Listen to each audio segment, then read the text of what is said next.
Hey everybody, today we are back with another deck from 2010, and that's going to be Flygon Torterra.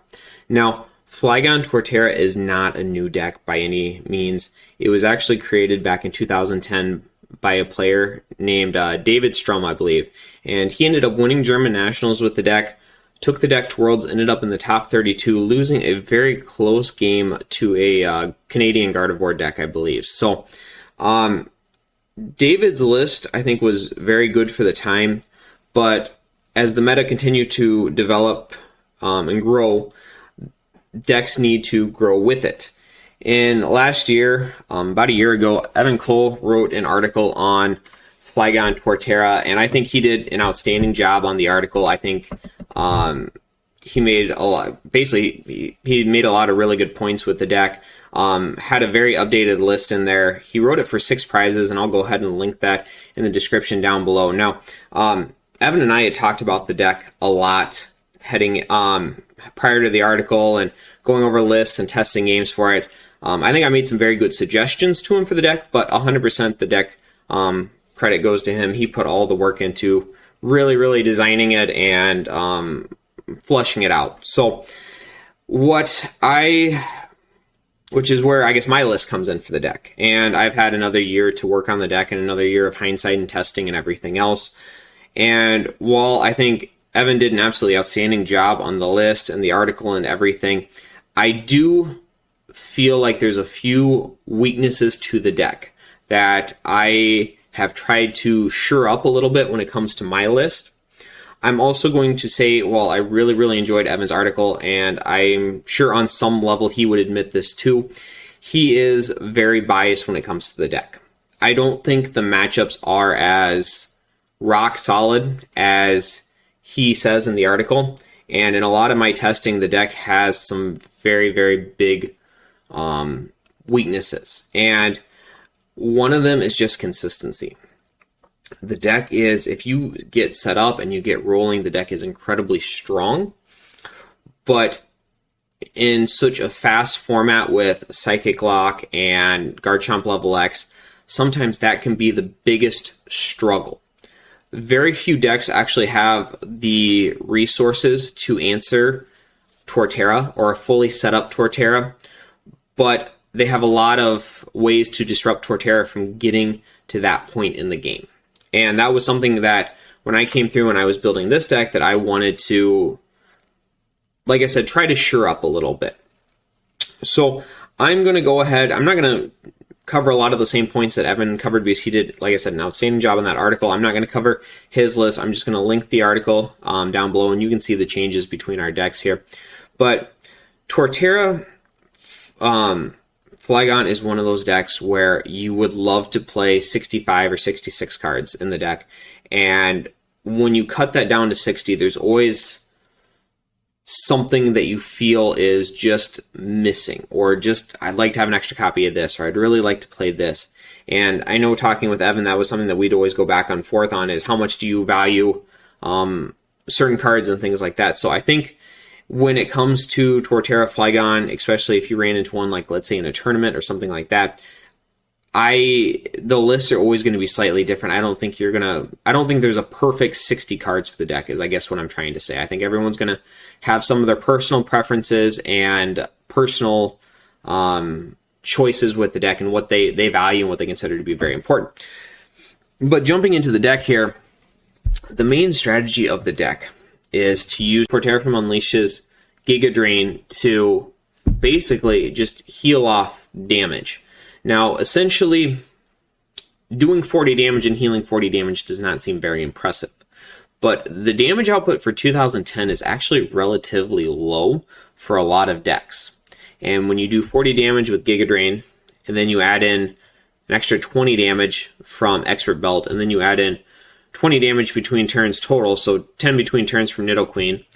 In total, between your opponent's turn and then their next turn, you're going to be healing 80 damage, which is a considerably large amount, especially when you're putting it on an absolute tank like Torterra, and even better is going to be Torterra level X.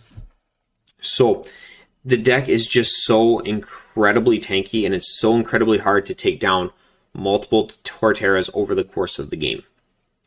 Now, Torterra Level X is the other part of the deck, where essentially if you are behind, it has a Gust of Wind Pokepower. Or I guess, yeah, so it has a Gust of Wind Pokemon power. I don't know what the modern day equivalent to that would be, maybe a Lysander. But essentially, if you're behind in prizes, you can choose one of your opponent's bench Pokemon and switch it with a defending Pokemon. Since you're playing an incredibly slow deck in an incredibly fast format, it's very, very easy that you're going to be down several prizes by the time you really get rolling. So Forest Murmurs is almost always going to be a live power, and there's a lot of strength to that, especially when Claydol, for example, is grass weak. So against a lot of other setup decks, you can drag up their Claydol, knock it out, and then ideally be in a much stronger situation than your opponent. Now, starting off here, we play one copy of Spirit Tomb. Spirit Tomb is just so strong with the Darkness Grace being able to search out our evolutions. We only play one copy, so we are relying very heavily on being able to search out with Call Energy, Communication, Rozans, or BBs. We do have 14 different outs in the deck to search out, and even in the Zelf, if we're very desperate and it gets prized, it's one of those cards where I would love to play 2 or 3 or even 4 in the deck, but you simply just do not have room for it, and this is one of where I made some of my cuts. One chat tot, and this is just a nod to the fact that I think Gardevoir is probably the most broken deck in the format. It's also going to be one of the most played decks in the format. Mimic puts you in a situation where if they are psychic locking you and you do have a dead hand, it's going to be an out to a new hand, usually, anywhere from 6 to 7 cards, depending on what their hand size is. You also have the ability to use Chatter in the deck since you do play 4 DCE. Sometimes you can steal a really cheap win with that. That's not going to be very common, but it might be good to stall for a couple of turns if you really need to and your opponent doesn't have the answer for it. Next up, we play 3 copies of Turtwig, 2 copies of Grotle, 2 copies of Torterra from Unleashed, and then 1 Torterra from Stormfront, and then 1 Torterra from Diamond and Pearl. Now, there's nothing really special about some of these Under Evolution lines. It's simply a combination of basically HP and Retreat are the 2 big deciding factors. You always usually base HP first because there's so many SP decks, so many flashlights flying around. You want to make it as hard as possible for your opponent to get that turn 1 win or to knock it out. So Turtwig, for example, even if they open, let's say Luxray DCE, they would still need to find 3 Crobats to knock you out. This is going to be much harder than, let's say, a 50 HP Torterra where they would just need a Crobat and a Poketurn. Finding that additional copy of Crobat or the additional copy of Poketurn does add a lot to their combo. Grotle, we play the 90 HP Grotle. It also has 2 Retreat. I think there is Grotles in the format with better attacks, but the 2 Retreat cost I do think is worth it just in case you do need to retreat off of a DCE. The 90 HP also means that Garchomp has to find a Crobat to get the 1-hit knockout on it. 2 Torterra from Unleashed. This is going to be the main attacker in the deck. 2 plays okay with a Night Maintenance. You also have Giga Drain. So the idea is it's not actually going to get knocked out, so 2 copies plays just fine. 1 copy of Torterra from Stormfront.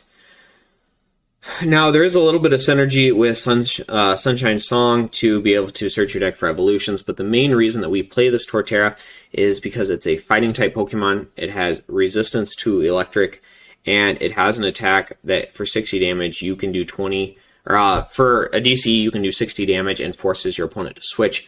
Torterra does take 20 damage from that, but the main use of this card is going to be against SP decks. If our opponent tries to go for a very quick Luxray level X to start pulling up our bench Pokemon and getting cheap knockouts on things before we're ready, the Torterra is just going to be a great way for us to answer that.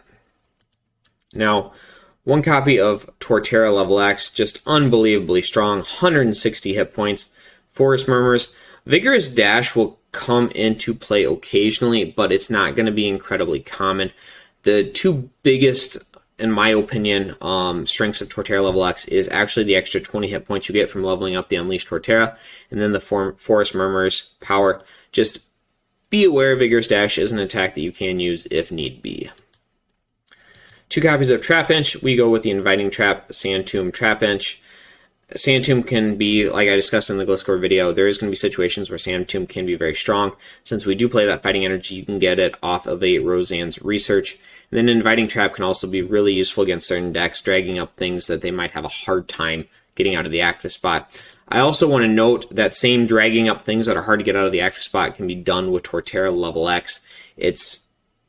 In the Forest Murmur's power. Like I said, this isn't always going to be very common, but if you do need to drag something up, buy yourself some time, do something like that, it works really well, and you can do it every single turn. So especially if they have to use resources to get whatever you're dragging up out of the active spot, may that be a DCE, maybe that's a switch, a warp point, or even if they're trying to do something like Moonlight Stadium, they are putting that stadium in play for you. So just another option you have with the deck there. Vibrava. I'm not a huge fan of the Colorless Weakness, but the Energy Typhoon definitely offsets it. In the later stages of the game, this should equal a knockout for anything your opponent has in the active spot. It should be hitting for massive, massive, massive damage. So essentially, if you do have Vibrava in the later stages of the game, you should be able to get at least one prize off of it. 2 copies of Flygon. Now, Flygon is one of those cards that just does a little bit of everything right. Pretty solid hit points at 120. Great retreat cost at free. Nice lightning resistance. The Pokebody is basically whatever basic energy you have attached to it. The retreat cost for that type of Pokemon is 0. So if I have a grass energy attached to Flygon, it gives Torterra free retreat. Now the synergy there is let's say my opponent is actually hitting for more than that 80 damage. Like let's say it's a very tricky Gyarados deck or something like that. I can actually retreat that Torterra out of the active spot, bring up a bench Torterra, and then use Giga Drain with the new Torterra. So essentially it has that kind of same switching strategy that you see with Gardevoir. In some cases, it does it a little bit better, but the deck is also considerably less consistent than Gardevoir is. And it takes considerably more cards to get that switching strategy into play. Sandwall is great, 40 damage, discard a stadium card your opponent has in play. If you do, say Flygon can't be hurt during your next turn. So essentially, this is going to be good against any deck that plays stadiums. Gyarados, getting rid of those broken time space. Gardevoir, Gengar, getting rid of those Moonlight Stadiums. Those are all going to be great options. On top of that, it does 40 damage for a double colorless energy. So essentially, you're going to be able to one-hit KO a Garchomp C with a double colorless, or a Garchomp C level X with a double colorless and expert belt. Power Swing is also pretty solid. 60 damage plus 10 more damage for each of all Pokemon on your bench. So essentially a DC and an energy. You should be hitting, depends on your situation, but usually it's going to be somewhere between 80 and 110 damage with that. So all around, really, really solid attacker. The biggest downside of this card, and this is a big downside, is you have that weakness to colorless, and that's going to make it incredibly susceptible to SP decks. And Garchomp level X and then Lucario GL are going to be a major nightmare for Flygon to deal with, and there's not really a great answer for that. It is what it is. So keep that in mind. Flygon level X, gosh, this is probably in my top 10 favorite cards, is definitely Flygon level X. Such a cool body. As long as Flygon is your active Pokemon, discard the top card of your opponent's deck between turns. Now, even if we are not trying to mill our opponent out, your opponent is still losing resources. If you're able to hit a DCE, a Night Maintenance, a Rare Candy, those are all resources your opponent is not going to be able to get back.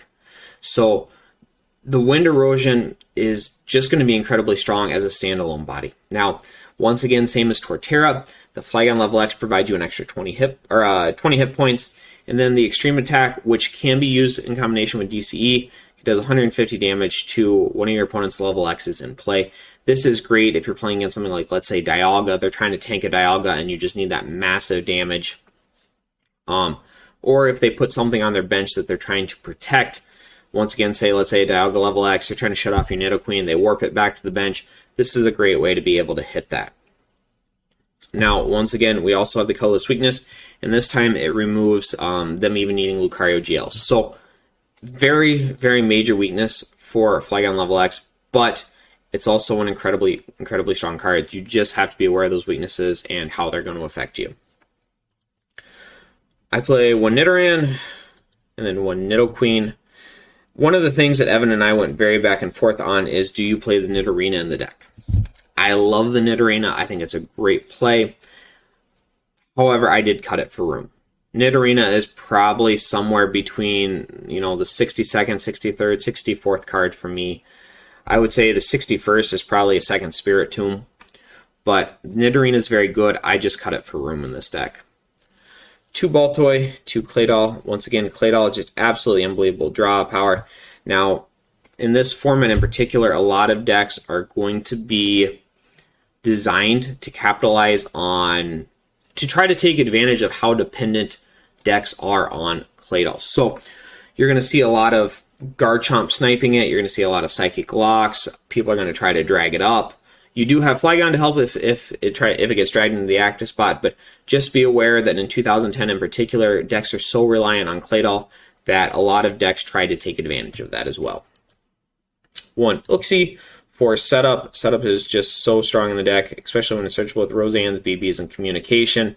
I do want to note, as this is a deck that is incredibly weak to Dusknoir, that there is going to be, I would say it's relatively common situations where you might need to set up early and then make certain that you get that Uxie out of the out of play. And you're going to have to take a turn to use Psychic Restore just so your bench space isn't so full that your opponent is able to Dark Palm. 1 Azelf. Once again, Azelf is one of those cards that I think everybody says is a staple in 2010. In my opinion, you should find... In my opinion, Azelf should not be an auto-inclusion in every deck. It's how desperate are you? How much trouble are you in if if a Pokemon gets prized that you only play, let's say, 1 copy of or 2 copies of? And in this deck in particular, I am running it, but it's pretty close to getting cut for me just because in a lot of matchups, you cannot afford the bench spot. And most of our strategy, we play thick enough lines that I think we would be okay without it. That being said, though, I do think it's good enough to play in the deck, and it did make my 60.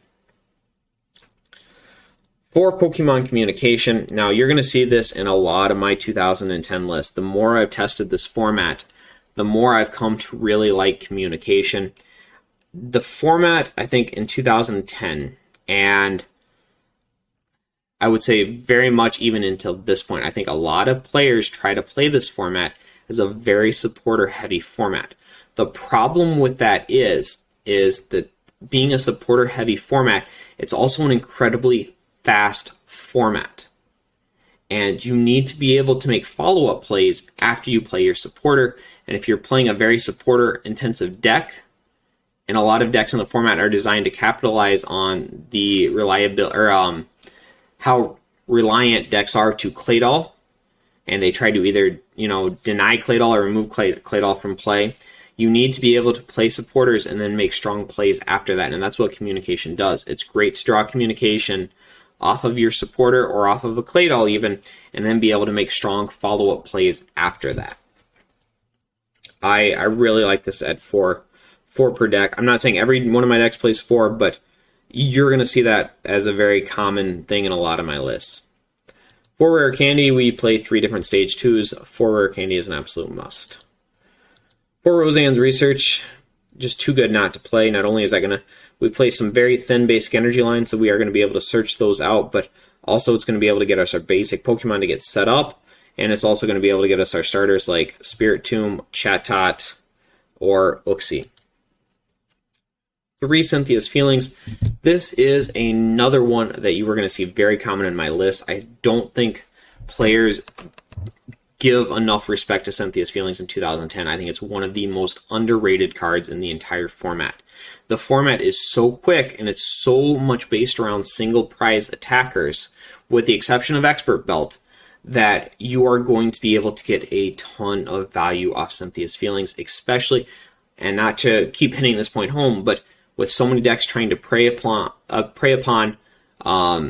decks' reliance on Claydol, Cynthia's Feelings is just great. If they do snipe your Claydol, you're still going to have an option to draw 8 new cards. This is also incredibly strong against Gardevoir, who tries so hard to keep you at a low hand size and basically lock you out of options. Cynthia's Feelings is going to be key in a lot of matchups. Both aggressive and control matchups, I might add. 3 Expert Belts. I would say I think 3 Expert Belts is a near staple in any deck that plays Expert Belts. If you play 2, you're not going to find them when you need them, and you don't need 4 copies of it. 3 just helps you draw into them. You see them early, and you see them often. 3 has always been a great go-to number for me. But essentially, it adds 20 health, 20 HP, and it does 20 extra damage. This combos so incredibly well with Torterra. We're already playing a tanking strategy. Not only is that going to heal 20 more damage, it's going to give us 20 additional health. It's a huge 40 HP swing card for us every single turn. Absolutely essential to the deck. 2 BB Search. Well, this may seem very low. Do keep in mind that we do play 4 Pokemon Communication. So we do go a little bit lower on the BBs, but we play much higher on the communication counts. 1 Premier Ball. This is, I think, kind of I won't say it's an iffy choice. I'm going to say this is one of those that isn't as common for the deck, but essentially I think in certain matchups it's very important to loop the level X's, especially when they provide that extra 20 HP. On top of that, and believe it or not, one of the main reasons I found myself playing this card is when I was testing the deck, Premier Ball act as a 4th trainer card to search out the level X. So if, let's say, the opponent knocks something out, I go Cynthia's Feelings, I've got to find the level X, either Torterra or Flygon. Not only does that give me the level X itself, so let's say Torterra, 4 communications is out for 5 outs, but also a Premier Ball. So in total, I've got 6 outs to find the level X up to Cynthia's Feelings. And that was happening so commonly that I'd find myself in that situation that Premier Ball was great for that. On top of that, it's also just great to be able to get the level X out of the discard if you do need to chain, let's say, multiple Torterra level X's back-to-back or multiple Flygon level X's back-to-back. Now, 1 copy of Night Maintenance. I'm going to say this is a little thin for the deck. I would love a 2nd copy in here. However, I split the line with Premier Ball. So I think if you play carefully, 1 copy of Night Maintenance is fine. Just know that it is a little tight and you will feel it. For Call Energy, I think Call Energy is just too good not to play in the deck. With both Flygon and Torterra requiring a lot of colorless energy for their tag, it's very easy to include in the deck, and it does a lot to boost our consistency. For DCE, once again, absolute staple, works really well with both Flygon and Torterra. It's just too good not to play 4 copies of. 3 Grass Energy, this is a little bit low in the deck, but I also do think it is essential. I think as long as you play carefully and you are very careful with your Night Maintenance, 3 Grass Energy is going to be just okay. It is going to be just fine for the deck. 1 Fighting Energy, 1 Psychic Energy. Once again, these are both going to be very, very thin lines. It is going to require very careful management, and you're going to have to make sure they're not prized at the start of the game. But as long as you're playing very carefully and you're using your Night Maintenance very carefully, this is going to play absolutely fine. So, all in all, like I said, the list is very tight, the deck is very tight, but as long as you play carefully, it plays absolutely wonderfully. I am going to say the deck is incredibly strong, but I also feel like it's very fragile. It's very easy to disrupt the setup, either with stuff like Psychic Lock or Garchomp level X. Deathwing can also be strong against it. Blaziken level X can be very strong against it. But the deck has a lot of strengths. If you get set up, a lot of decks in the format just don't have the damage to offset the incredible amount of healing this deck does do. So that's going to go ahead and wrap up Torterra Flygon. If you have not checked out Evan's article yet, I'm going to link it down below in the description. Make sure you check it out.